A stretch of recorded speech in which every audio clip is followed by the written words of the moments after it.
3 ta davlatga har bitta davlat 500 dollardan borish mumkin desam ishonasizlarmi? Endi Hudi Travel navbatdagi kombi turni boshlayapti.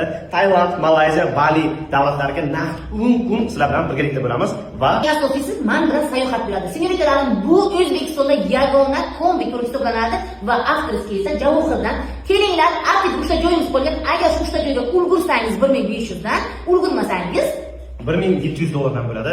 Bitta narsani ta'kidlab o'taman, ko'pchilik hayotida birinchi marta sayohatga chiqadi yoki ham Schengen viza, Yevropaga chiqish niyati bor, u uchun esa viza tarixi kerak, har xil davlatlarga chiqish kerak. Kimga bir vaqtning o'zida o'sha davlatning eng chiroyli nuqtalarini, tayyor marshrutlar, soprovождающий gid va eng asosiysi juda ham ajoyib bo'lgan kompaniyada sayohat qilish qiziq bo'lsa, bemalol kelinglar. Xuddi bir o'zlaringiz bo'lsalaringiz ham sizlarga o'zimiz sherik topib beramiz va hech qayerda stress yoki ham qiynalishlar, yo'llardagi registratsiyadagi muammolar bo'lmaydi.